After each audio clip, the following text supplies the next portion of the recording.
Olaf top lane, and Rek'Sai ganking early jungle to try and shut down GP. And, you know, it worked okay. They got a pretty big CS lead on Cabochard, but it wasn't enough because the rest of the team then couldn't really punish H2K last week. This one, however, when you play against Elements and Sprattel, you ban Alistar, because it is by far his best champion. And honestly, he still hasn't really performed too well on anything else but the Alistar. Well, he's going to have to find something else to perform on today, Deficio, because last week, Elements had a rough week, 0-2. Let's see how they're going to handle themselves against Vitality. Graves and Lulu taken away. The Lulu, I think, is a bit of a bait trap. Currently 3-7 in LCS with Rise as the last ban. And over for Vitality, I mean, Corki's still up and available. Poppy still up and available. Yeah, definitely. What are they considering as a final ban to go with Alistar and Kalista? Well, you just mentioned two of the very big picks. What Vitality can do is just ban none of them and say we're going to trade at least. You get one of them, we get another one, plus an additional super strong pick in the current meta. One of the issues is there are so many good picks at the moment that you often get them in the second rotation if you're Elements. So they give out GP again. This is what we have seen before. First time Elements are playing it.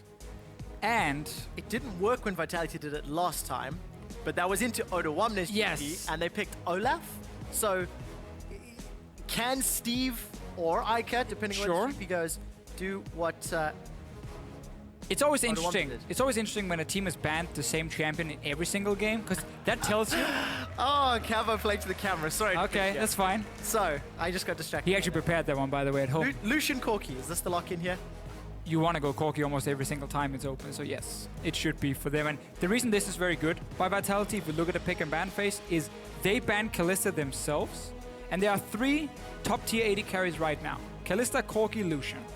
So when you ban one of them, in your first rotation on red side, it's almost always fantastic to just lock in 2 of them. Unless it's Lucian Kalista, that's why you also ban the Kalista. So you can take Lucian AD carry, and you can take Corki mid lane, where he's also better than actually down in the bottom lane. So I really like this rotation from Vitality. It pushes MrRallez, most likely to a Caitlyn. We have seen Ezreal a few times, MF has been played. As well, there's not been a guaranteed number 4 AD carry right now. I think every team has their own preferred number 4 AD carry. In this case, we might have a massive wombo combo almost. MF ulti into Gangplank ulti, barrels, you know, can really be very explosive team fights. Yeah, but nobody's going to stick around in them. Lucian can dash away, Corki can Valk out, Elise can repel up, and if anybody is somehow trapped, they're going to get gobbled up by Tahm Kench. Now, is this Tahm for Cabo or Tahm for KaSing? I would almost always say it's going to be Tahm Kench top from what we have seen, but it is still a flex pick. And we have to go really far back to find a game where Cabochard was playing just a pure tank up in the top lane. That's why I'm wondering. Especially also because Tahm Kench's damage got nerfed on this patch. So Cabochard should hate it even more than before. Then again, I wouldn't surprise me to see it go top. Lucian bot lane, you can pick a support now with it. You're against a Thresh, so it's a difficult lane to play into. Vitality will definitely be looking to a lane swap almost no matter what they pick as support. When you're against MF and Thresh, there's a super deadly 2v2 lane. And you look at the rest of Element's composition, a lot of ranged poke and heavy AoE. Viktor, MF, Gangplank, Nidalee, no front line to speak of on the side of Elements, so no room for error when it comes to positioning. Super scary comp to play. Yes, you have a lot of AoE wombo combo damage on your side. So it's going to be Tahm Kench heading to the bottom lane. Yeah, so let's... Corki's going top lane. Interesting. Are we... This has to be. I mean, this must be Corki top then, with Ahri being locked in. So we're now seeing Corki get triple flexed, basically. AD carry mid laner and top laner from Vitality. First time we see this in Europe. For sure. I don't even remember seeing this in LPL or LCK as well. I do not think I've seen a Corki top lane. So by Vitality and Elements, we have no... Wait a minute. This we have definitely not seen before. Lucian top lane for Cabochard. What does this mean? Explain it to me. Okay, so I mean, Lucian has a very, very strong laning phase. He's very good in especially like 1 to 6. And Lucian, if you think back to when the lane swap meta was often like you had your AD carry sit on 1v1, Lucian was very strong because he's so good in 1v1s. He's very mobile, he can escape. He gets extra range when he gets like rapid fire cannon. His ulti is very good when you zone someone off or poke someone off. So this to me is just a lane bully pick from Cabochard top lane with the Lucian. It's going to be the most awkward TP gank ever. But his laning phase should be very, very strong with an AD carry top, because Lucian is so good in the first early levels. TP into culling. That's what we're looking for. That's the crazy one. Come on, Cabo, pull it off. On the other side of the spectrum, Steve is going to have maybe more headroom the later this game goes with some teleport ganks on that Gangplank with Cannon Barrage. Either way, we're loading up onto the Rift for the first game of week 4. There's no major tanks to speak of. Guys, jump on Twitter. You know the deal. Tell us who you think's going to pick this one up. But hey, I mean, we talked about it, right? Normally you would say that Tahm Kench would go top lane. But when it is Cabochard, yes, I don't see him on a tank. It's just not his style. And it's like Vitality likes to play around Cabochard a lot with Shook. And you don't want him on thinking, oh, he's Shook now. This has already been caught, but KaSing has gobbled up Cabo, spat him out backwards, and Sprattel gets hit by the Orb of Deception. Nobody goes down in the trade, though. Interesting stuff. I like when we get some of these surprises, because we are surprised. I'm sure Elements is looking at this being like, what is going on? Lucian top lane. Technically in a lane swap as well, he should be fine, because it's so much about fast pushing towers now. Having an extra AD carry should do well there.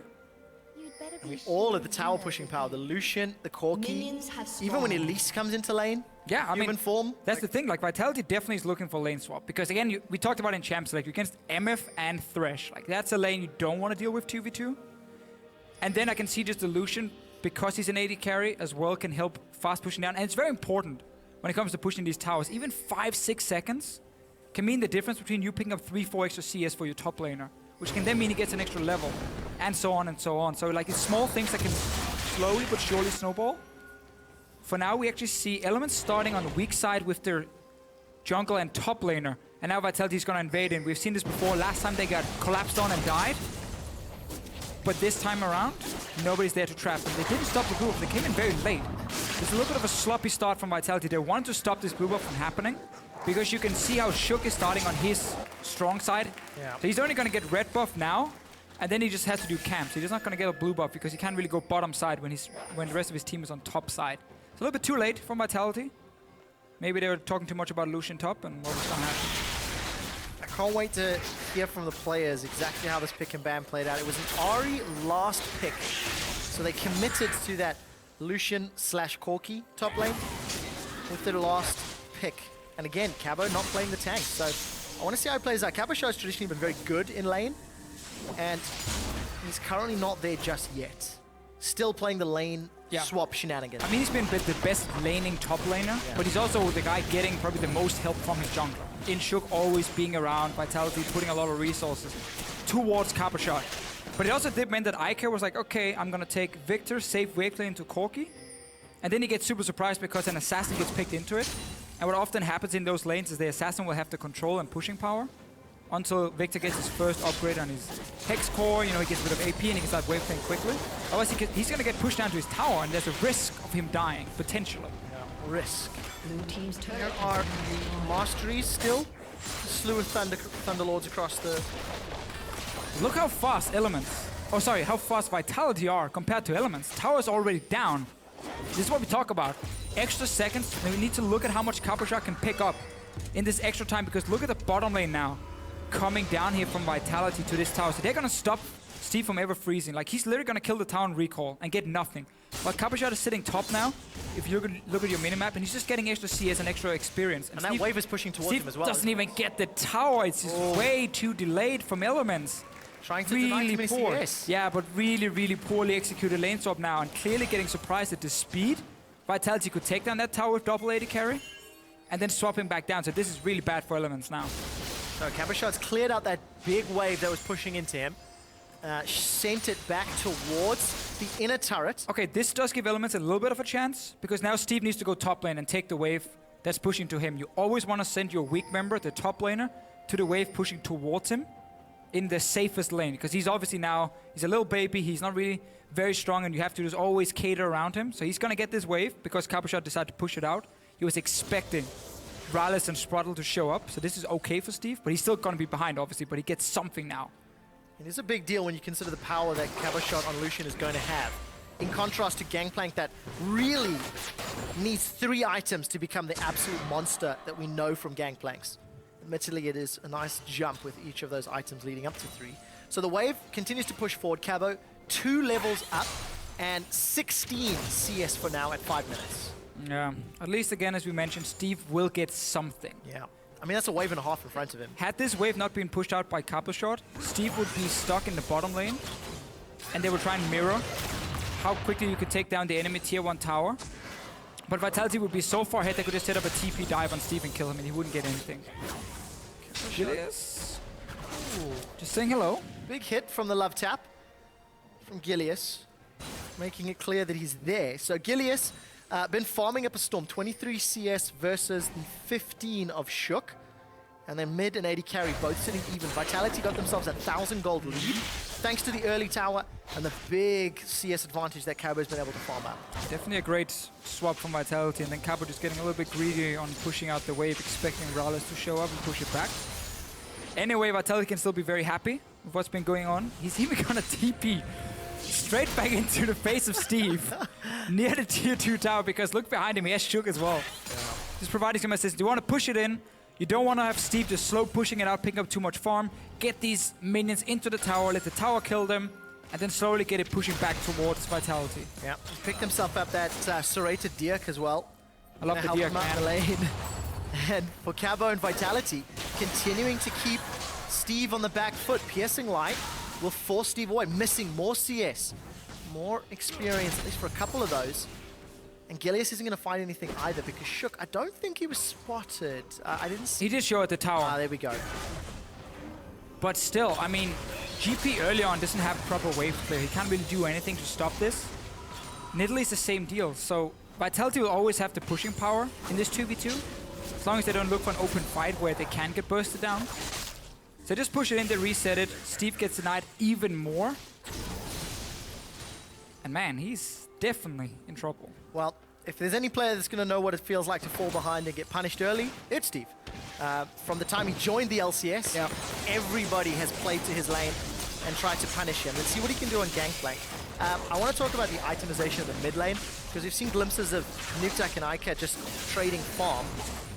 Negatron Cloak for Nukeduck, so expecting the Abyssal first. For sure. Are you still expecting the Spooky Ghost or 6-2, or are we going Morellonomicon next? I think we're going to see Abyssal into Morellonomicon is more likely.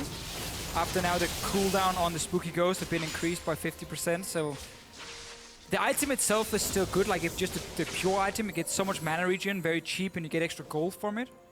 But I think now with the extra nerfs, especially because Nukeduck has a fine landing phase, he's just basically farming even at the moment, so he's not going to get denied anything.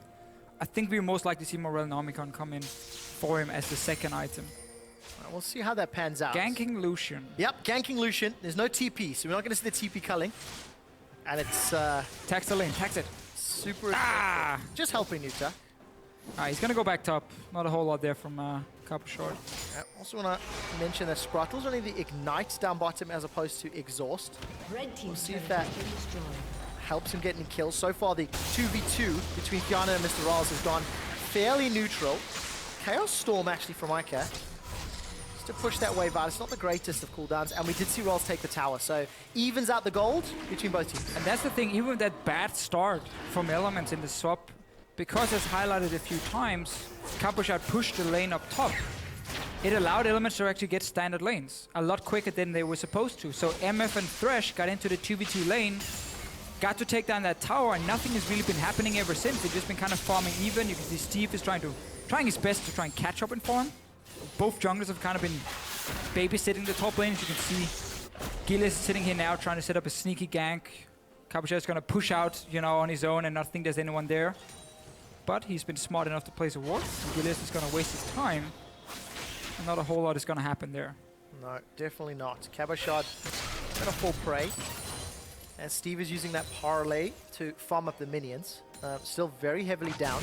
The package has spawned for Hjarnan in the base, so next time he recalls, see how much gold he actually has to pick up. Currently sitting only at 600. A little wild. But I like seeing how teams make use of that first package, which lane they decide to impact, especially if Steve continues to push up top, could be in trouble. Tower down bottom, being shoved in. Cannon Barrage to clear out the minion wave. And the death sentence catches a minion. Sprattel not finding the right one. KaSing will be eating up Shook and fairly easy escape. They get Gangplank's ultimate too. So what we just saw here is actually one of the reasons Gangplank is such a good pick. The fact he has a global ulti you can use as a wave clear. So much of the current meta is about setting up these big minion waves and push them into tower. He can break that with his ulti. Now Cabochard might get ganked. Nukeduck can move up and help him though. Let's see if Gilius wants to chase. Cabo No. Your mid laner is gone, so you can't. Able to walk away. I was getting way more excited than I should have been for that potential gank. It's very interesting also to see the back timer for both mid laners. Both of them actually went back when they didn't really want to. Because Nukeduck only got a Negatron cloak on his first back, so he had like no kill pressure in lane. Now he has the full Abyssal. Eika went back and had to go for cooldown reduction because he couldn't upgrade his Hex Corki because he didn't have 1,000 gold. So both of them kind of like, 800 gold, not enough to really do anything. Now we might see more action. Nukeduck has a lot of kill pressure. Ignite, reduce MR. I want to see them try and set him up. Problem is there's cleanse on Eika, which obviously breaks a lot of what Ahri can do. Yeah, that it does. Gilius still continuing to farm up a Storm, by the way. 20 CS up over Shook. Got those runic echoes completed.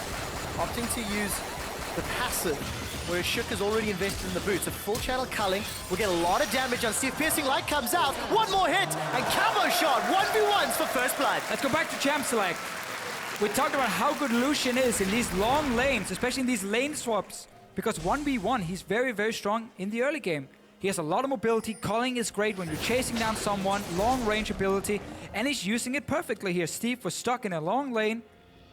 Has to try and push out the wave. Cabochard goes aggressive. I'm pretty sure they spotted Gilius on the bottom side of the map. And then you can go aggressive knowing the jungler isn't there. And he picks up the kill. Steve just trying to run away, flashing away. Against dashes, calling range. Very difficult for him to do anything, and he probably hasn't played against a Lucian top. Who has? That is the question.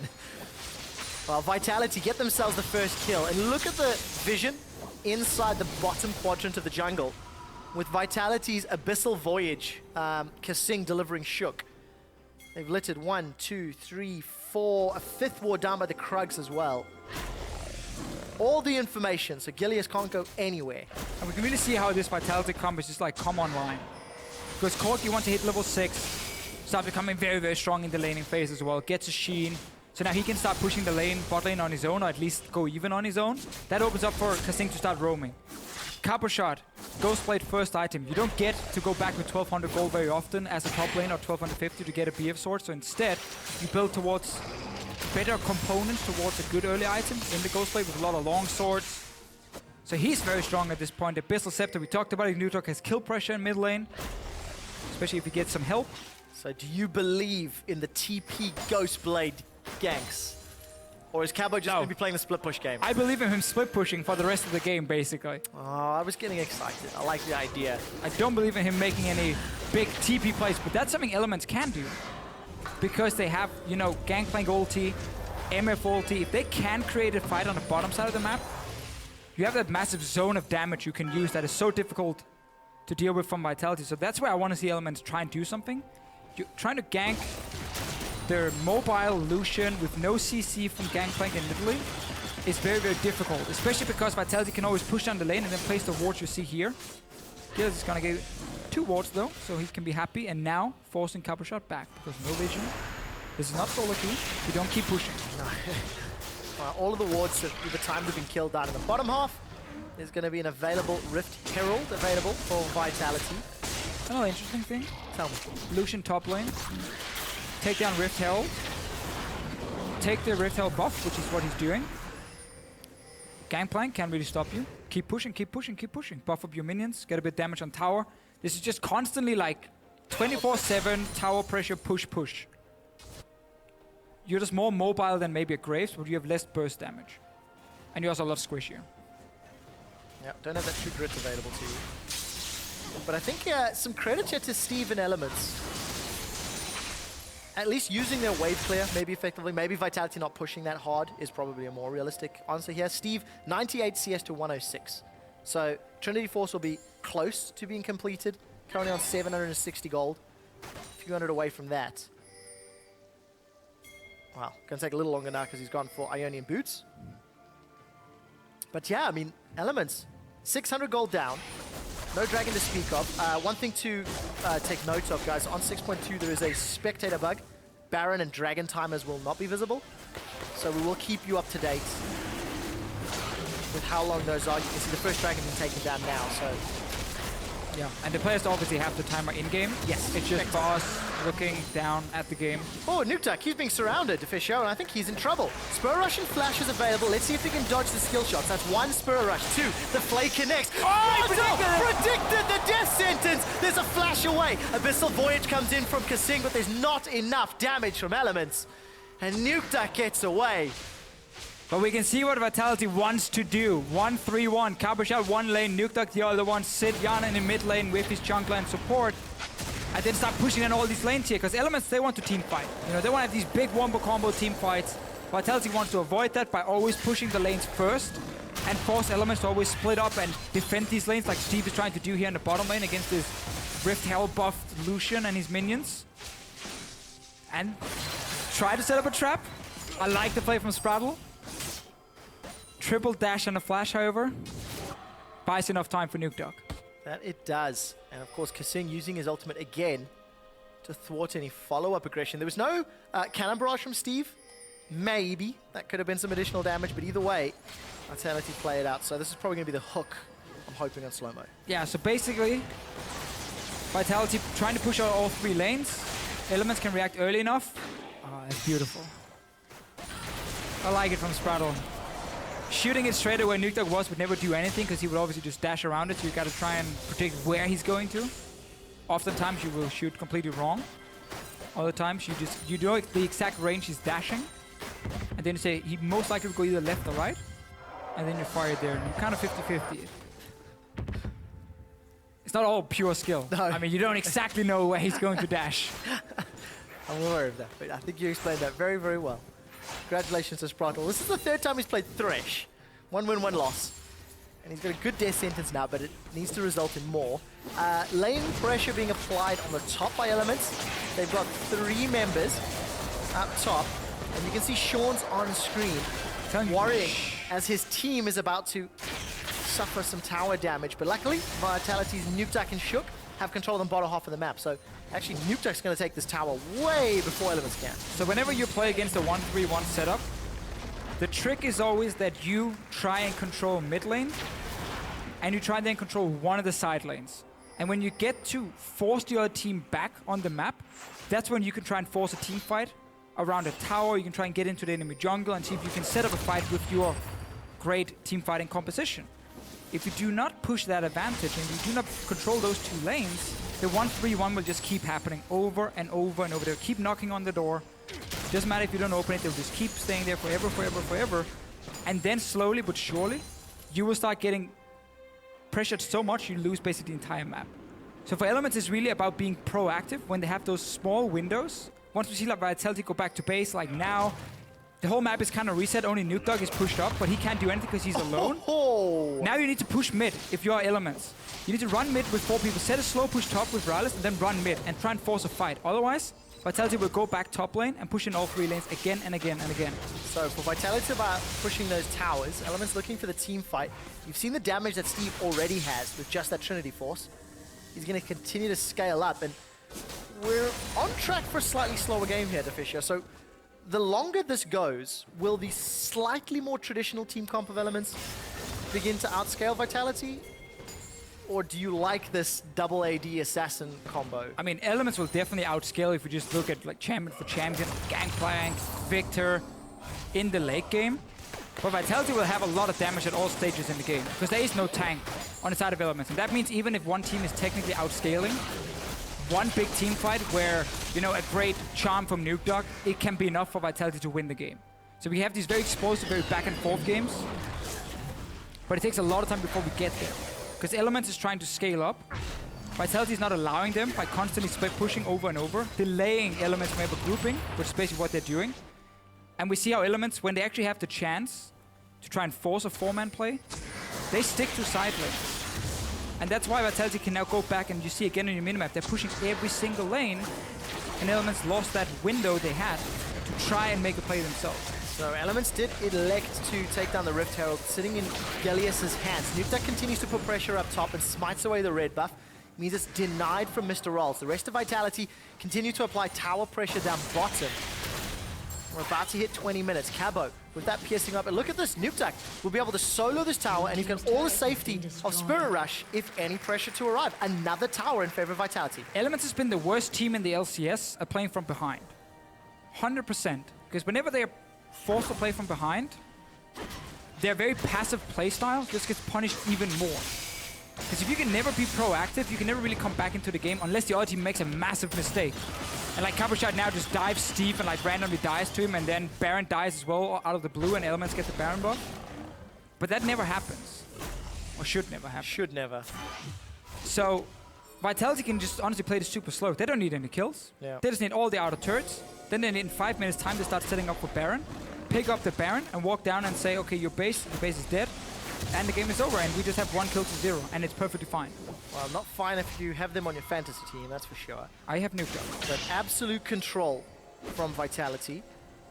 You did talk about Nukeduck a second ago, and to go back to the itemization discussion, yes. This MrRallez next, so the changes to the Spooky Ghosts, moving it a little bit out of solo lanes. Yeah. We still saw it on Lulu in Challenger, if memory serves correctly. Wicked, was yeah. talking to us about it. And there's the goal difference at 20 minutes. Look at that number. Yeah, 1,100 in wins, minus 6,000. They're only half of that down in this game, though, for sure. But even though they're only half of it down, they've had almost no control of the map ever since the game started, basically. This was the first time we saw Elements group mid. But look at top lane. There's no minion pressure from Elements on top side right now. So Vitality doesn't have to care about top lane. It's just a dead lane for them at the moment. Bot lane as well, we're just in the middle. So them grouping mid right now from Elements meant Vitality can just go mid and defend super easy. It is still better for Elements if they get them in there 5v5 potentially. But you're more or less relying on being able to set up dragons or barons at this point. Because you have no engage either. I feel like that's probably going to be a big deal for Vitality. If we consider, once you get down to those inhibitor turrets, Gangplank, MF, Viktor, the value goes up significantly unless Vitality can keep pushing multiple lanes. So we need to see how Elements are going to play aggressive. Elements here sightseeing. Before, I'll talk about it after because Steve he might be in trouble. Steve is in trouble. The culling comes down. Cabo's not going to take anything from this. Flash We have seen this before, by the way. Just so easy. Long lane. A champion who only has his flash really to escape against Lucian. CDR boots. Rise in the audience. A big fan of that play. CDR on Ghostblade, you know, low mobility and the dashing here. But Elements before, if you guys noticed, they were looking at Vitality take the dragon. They're kind of like clapping, being like, hey, go you're taking dragon. And they'll do nothing with it. Why don't you rush mid there? Now look how clever this is. Vitality see an opportunity. Abyssal Voyage. They deliver Hjarnan to the inner turret, and that will be the 4th of the game. Now the outer turret's still standing because Eika's been wave clearing. He's been playing a PvE matchup. 241 CS in 23 minutes, but quietly farming up power. Got the MrRallez, got Abyssal, close to 1,000 gold. Still going to be relevant against a very squishy Vitality team. If you ever get a team Close fight. enough, yeah. If you ever get a team fight before it's too late. It might be too late. I like also what Vitality's doing here. Instead of trying to ARAM mid lane, which we see in some other regions from time to time, where teams like stand, look at each other in mid lane for 10-15 minutes doing nothing, they don't value chipping away damage on mid tower.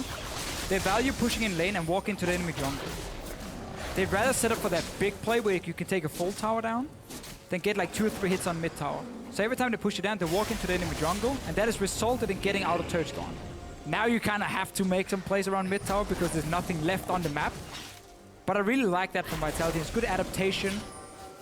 Play more around side lanes and the enemy jungle than the mid tower itself. So Vitality have to change the strategy because there's no more side lane towers to take down. But Start you can setting up see Baron. Cabo already pushing that wave in. He does not have teleport where Steve does, so keep an eye on that if anything breaks up. But MrRallez, he's pushing in a wave up top and going to arrive maybe a little late to this party. The rest of Vitality positioning for Baron. Yeah, again, you just buy a ton of pink wards at this point. You always control mid lane anyway. You've been doing it all game long. push it in, walk into the river, set up your first layer of deep vision with green wards, and then just put up a pink at Baron, and you can start baiting that one out.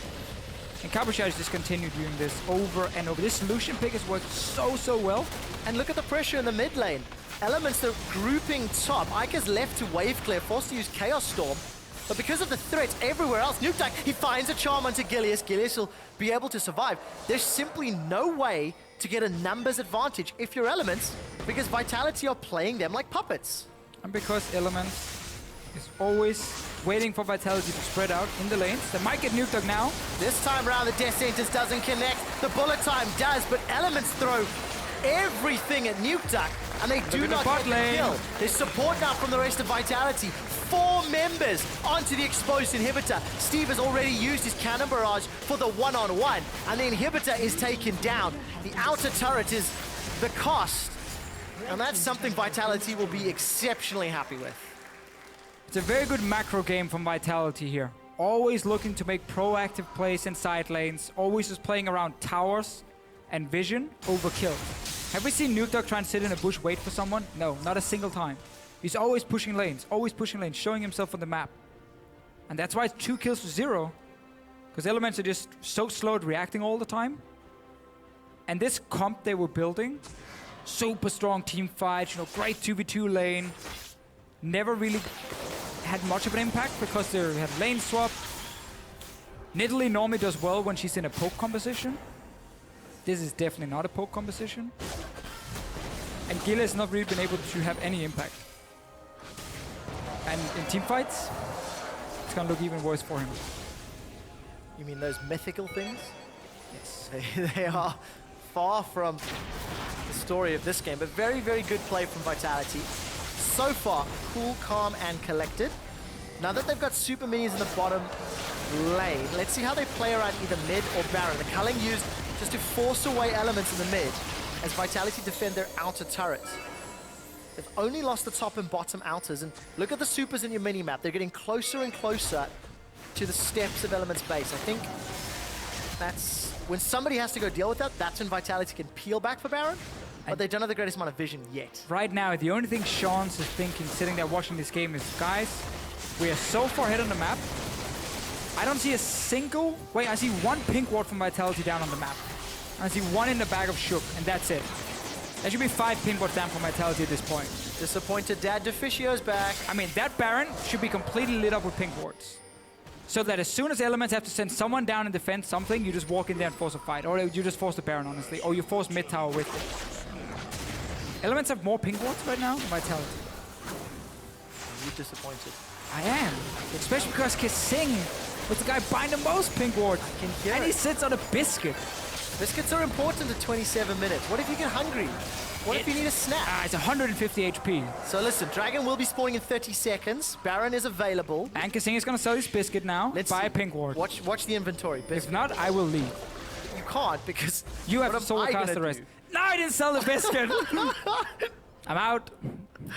Well, he completed the Locket of the Iron Safari. Yeah, fine, that makes more sense anyway. Look, I'm telling you, you need snacks. When you're running around and going on your, jogs through the jungle, if you don't have muscle food, you can't keep it up. That's very true.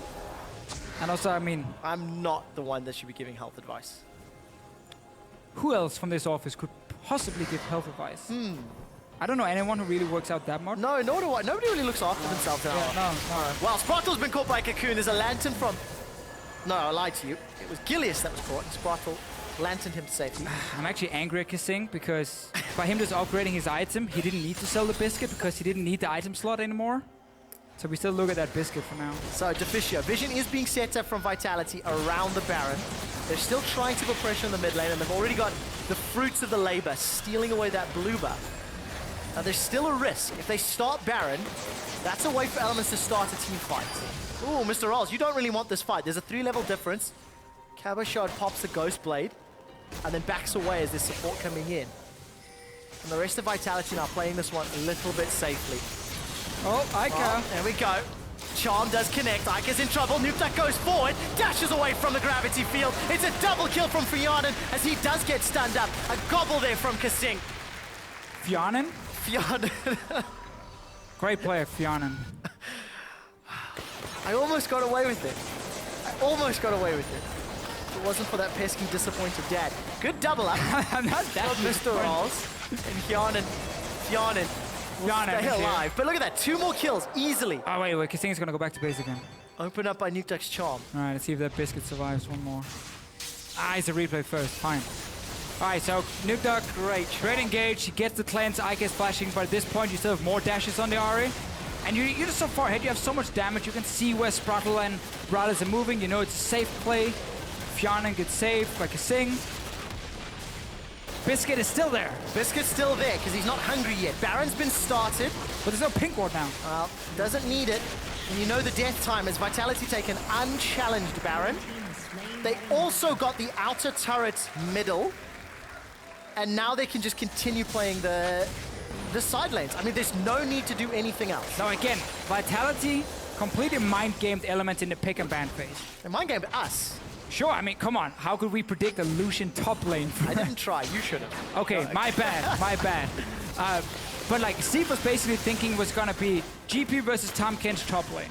They were expecting it to be Corki mid lane against wave-clearing Viktor.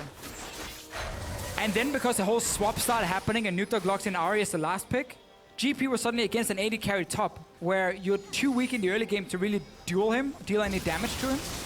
And whenever you were in these long lanes, there was all this threat of Cabochard just jumping him over and over and killing him, which happened a few times. They're just completely mind-gamed elements. Very clever. Cabochard might be in trouble here. Does have already used his flash. That's a big hit from Parlay. Cabo actually almost got the 1v2, but look at on bottom. Nukeduck has pushed in with Baron-empowered minions. The inhibitor's down to 50% HP, and Shook's coming in for support. Death Sentence goes short. Cocoon into Spirit Rush. Nukeduck is not going to find the Orb of Deception. Cabochard will finish him off. He's jumped in for the fight. A defensive flash from Nukeduck. He gets eaten. KaSing keeps him alive. Spits him back out, and now Hjarnan is backing away. Cabochard's still on the front line. He finally goes down after picking up a triple kill. Steve chains the barrels together, but it's too little and too late. 3 for 1 and in hit. Again, we're only 31 minutes in. Oh, well, we're already 31 minutes in. And yes, there are very few kills in the game, but there's been so much action against towers. PvE all game long from Vitality. They've been playing out 1-3-1 extremely well. This dragon, Trevor, is going down. KaSing has gone back another time. Let's see if Biscuit survives. We'll never find out, I'm afraid. Every time he goes back, there's a replay. Yeah. Anyway, Sprattel dies. Cabochard rushes in with home guard. It's like, my kill, all me, by the way. Well, he earned it. Follows up with a triple. Sure, he had to TP for it. I mean, another cocoon onto Eika. Shook started this entire setup by catching Sprattel out and then follows it up onto Eika as well. Just very good play. And, you know, like you said, Deficio, mind games, right from the very beginning. Vitality, picking a comp that was interesting and then executing it well. I don't care about the biscuit. Stop pointing at it. Yes, you just mentioned it. I didn't point at anything. Yeah, you just pointed it out. Nobody yourself. else can see how distracting it is you waving your arm around in front of the screen at the, like, no longer biscuit. I was exercising. Yeah. We're talking about, you know, being healthy, working out quite a lot. One of our refs is pretty gym mad, so we might have to, you know, get some advice from him. Yeah, because I really don't think any casters are doing anything. No, they're really not. Wow, Vitality now. Super minions pouring through the bottom lane. That's going to start pushing onto those Nexus turrets. No real defense from elements onto the middle inhibitor. That's the second of the game now. Third, rather, as Vitality have got a 10,000 gold lead. And I feel like Vitality's been standing here for the last, what, 6-7 minutes around the base of Elements, just over and over, kind of just waiting to finish this game. But Elements won't allow them. They have to respect that wombo combo that can happen. Yeah. But at this point, you're just so far ahead. One of the great things about these AD carries and AD bruises is you can build like more emojis. It's a great item against AP. It's super, super strong. So it even makes an AD carry in some way a little bit more tanky. Well, this is big here for Cabo. With that little bit of tankiness. Culling onto Eika means he's been forced away and his flash is down. Bullet time not used for the fight. KaSing has Hjarnan in his belly. He did get caught by the death sentence, but is able to flash away. The box goes down, but it's not really effective, and the tower fell in the background. Nukeduck, as well as Cabochard, playing on the side lane. They're escorting the super minions in. The rest of Vitality now onto the third inhibitor. The last one standing. giant missiles from Hjarnan. He's just melting Element's HP bars, and Steve stands there doing what he can to wave clear. Nexus turret is all that remains in Element's base, and Vitality, they've got double super spawning with 3 inhibitors down. And again, Vitality is paying off for them. Keeping picks like Gangplank open and then trying to find counters for it. Now Steve is there with 3 items, but like his base is gone. It's way too late for him to do anything.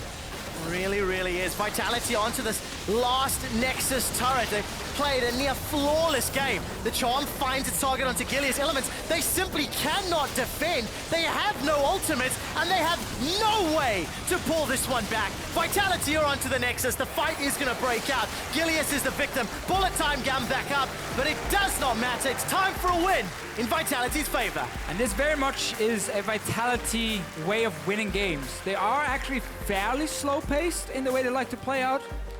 Often very safe. Sometimes it can be too safe, but in this case here, we can't really complain about anything. Surprises in the pick and ban phase. Fooling us, fooling Elements. Giving Cabochard a great lane matchup on top lane. We saw how quickly they could take down the tower in the lane swap. Then, okay, he pushed a wave, but it meant that Steve walked into a lane with no towers, and he could just keep trading against him. And like, the Gangplank first pick, because of how Vitality built their composition and played against it, only like basically hit a point where he was super strong 30 minutes into the game, where his team's already lost. And you have to step back and look at Vitality. They've only banned Gangplank once in their 7 games. They're letting it slide through. They've tried to run an Olaf as a counter. They've run it themselves. We know that both Nukeduck and Cabo like to play it. And now we've seen the Lucian pick into GP. That's a lot of mind games when you start thinking, how do other teams react? Sean's on stage ecstatic with the team's performance because it was complete control the whole way through. Yeah, 100%. Same kind of thing we've seen from Elements though before, where once they start falling behind, they have no engage, they don't understand how to be proactive when there is a small window. So they have these very slow games where they just like basically slowly lose the game. Yeah. We saw it last week, actually in both games, honestly, where Elements didn't really have much of an impact on the map, and it was just kind of slowly, you were waiting. It could take 40 minutes, but they would just keep getting further and further behind, and there was never really a chance of them getting back into the game. This was a MF, Viktor, Gangplank comp, which didn't get a single team fight. No. In 35 minutes, because why would you? The current meta is about playing on multiple lanes and actually trying to win the game without fighting. That is the current meta. If you can always push the lanes faster and then get into the jungle and force people away from their towers and take them for free, then you play a perfect meta game in Season 6. That's what it felt like Vitality did. Very, very small play for Elements. That's the 3rd game in a row now that they've lost. 0-2 last week. They lost here today. It's tough because, you know, they picked up some wins against some of the weaker squads at the beginning of the split, beating out Splice, beating out Rocket, I think Giants as well. And now they're being tested a little bit more on the individual level as well as the macro level. Yeah. And additional growth is needed here. I mean, nobody expected Elements to go in and challenge the top teams, even after the 3-1. It was like, no, you guys played the weaker teams. So they did their job. Beat the teams that you are most likely going to fight, you know, for the rest of the season in terms of avoiding relegation and getting to playoffs, and they beat those teams. So they need to just do that again, and that's it. Yeah, need to learn a lot from some of these losses against some of the tougher squads. For now, we're going to head on stage to Pyrotechnics for a